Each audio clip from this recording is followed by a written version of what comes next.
Nandito ako sa labas. Magdadamo sana ako kaso ang init. Sobrang init. Kanina, pumunta kami ng work.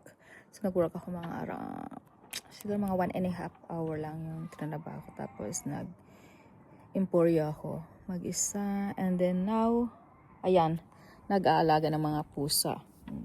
Diba? Tapos, nagdamo ako. Ang init. Kasi pagdating namin dito, madamo. Ang mga pusa na dito. Tapos yung sinampay ko nandoon din. Kagahapon ko pa yan, nilabhan.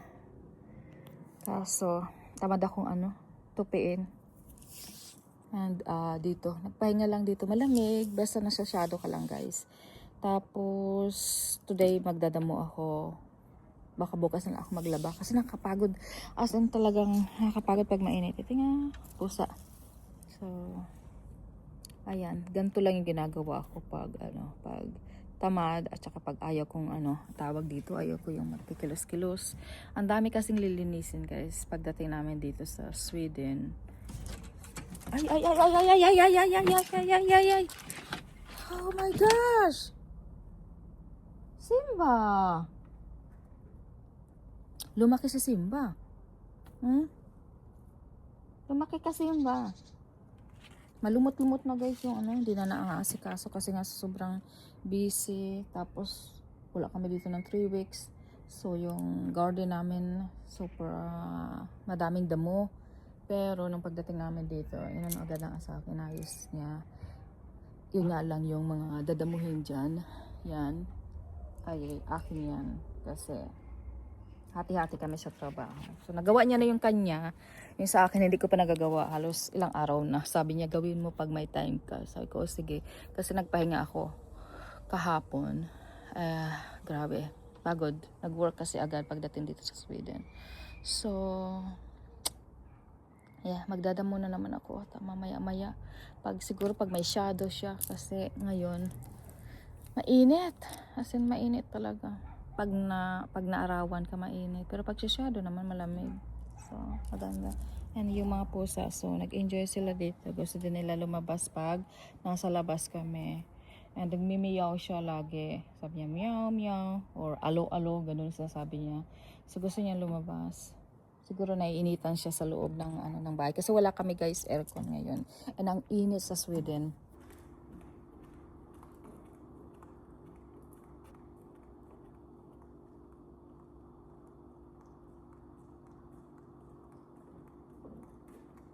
So, ito yung aming baby boy. Ayaw mo talaga.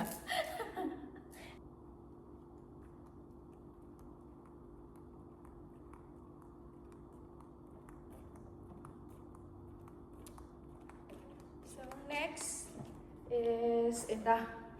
Sobrang laki. So, guys, sombrero nila. Nakalimutan kong gamitin. So, tag-isa silang sombrero. Tapos marami yung damit na nabili ko. Siguro sila. Tag-tatlo. Tapos maingay siya guys kapag, yan nag-iingay na. Gusto niya laging lalabas.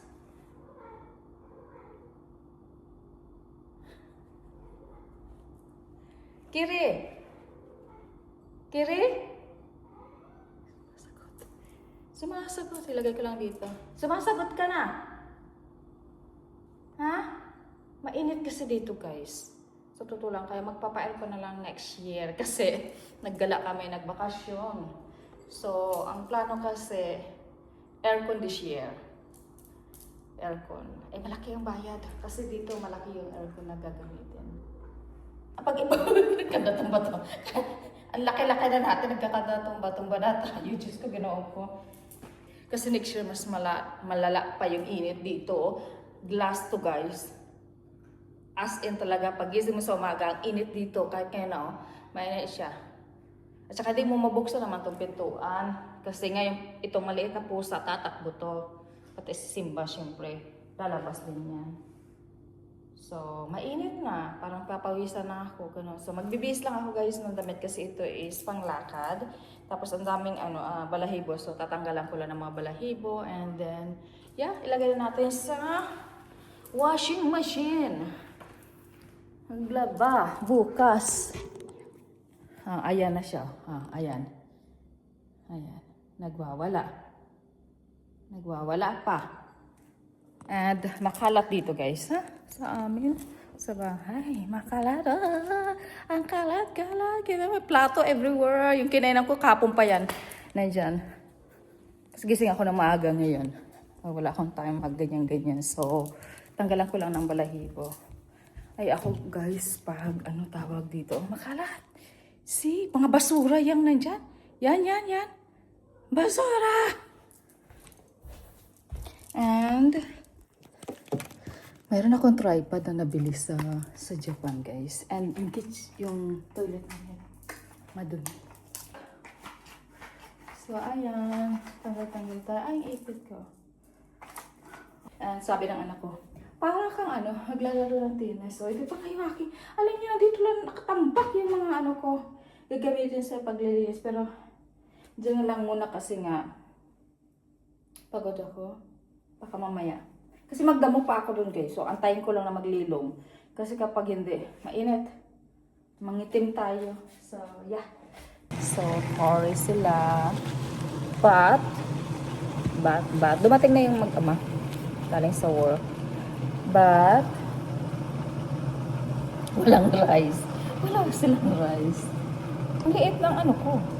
Ipit. Liit. Kala ko hindi na ako mag-vlog. Kasi dagdag natin to. Ang liit Ang liit. Yeah, ganyan na siya. Hayaan na natin. So, luto lang ako ng chicken curry and then kakain na yan sila. Sabay-sabay sila. Di na ako kakain ha. So, check tayo if may tawag dito na rice. Mayroon dito kaso, ay, pwede ata ito. Parang may nakita kong bigas. Oh, anong bigas ito? Wala namang amoy. Walang amoy. May bigas tayo guys. Hugasan ko na lang ng mabuti tapos haluan ko ng malagkit kasi may malagkit para dumami. Ay, ito muna. Matutuwa yun sila. Kasi chicken curry tapos walang rice. Ayaw din nila ng chicken curry with potato. Ang patatas, ayaw nila. So, tayo ng rice. Rice is life. So, mag-ama dumating. Buti. Luto ako. Nandun siya sa labas. Tapos yung panganay ko, umakyat na sa taas. Sabi niya, papahinga daw siya. Tapos, balikin lang siya dito sa baba mamaya. Pagkakain na. Kasi, natin, i-check.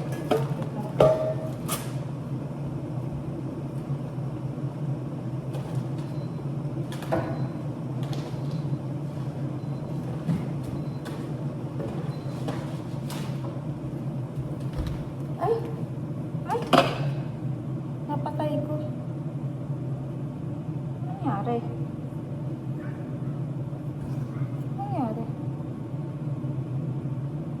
Dali. Nangyari? Napatungan. Tapos, hello? Hindi ba nasira?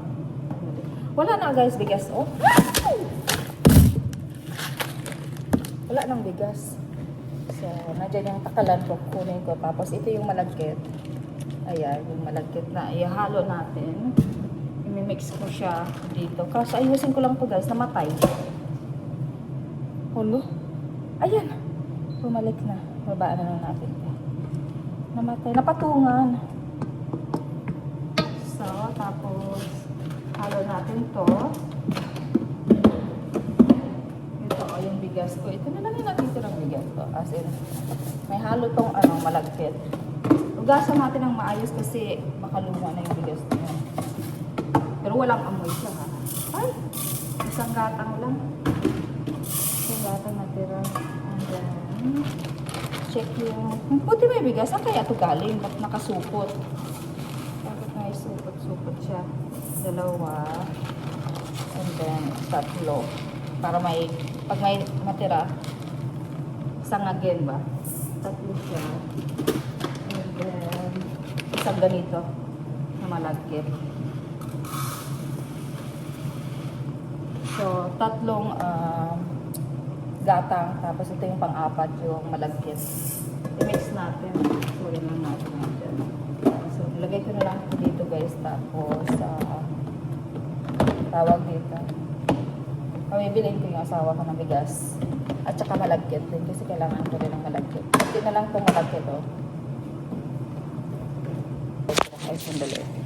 Sobra. As in, nalagay natin dito. Yung tripod ko, hindi ko hanapin pa. Aha. Wala. Okay, ito na. Gamitin natin yung ano tawag dito. Ayan, para kita maayos. Hugasan ko lang yung bigas. So, 4 na gatang. Usually, 3 gatang. Nung nasa Japan kami guys, grabe yung kanin. Halos araw-araw ha. Kanin, halos araw-araw.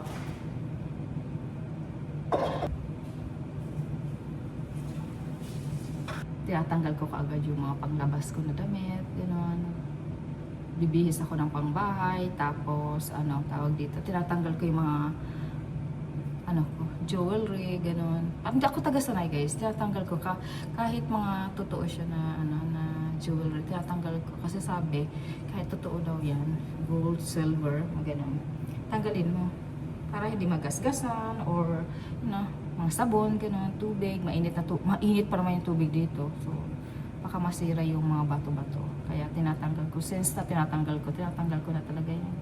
Parang hindi ako sanay talaga na mayroong sing-sing or accessories kapag nasa bahay. Pero pag wala ako sa bahay, guys, always meron ako. Ay naman, maingay na naman yung pusa. Grabe ang ingay niya. So, luluto na ako guys. At ako, mukha akong pagod. Sige na. At ako'y maglilinis. Thank you guys so much. And see you ulit sa next vlog ko. Bye!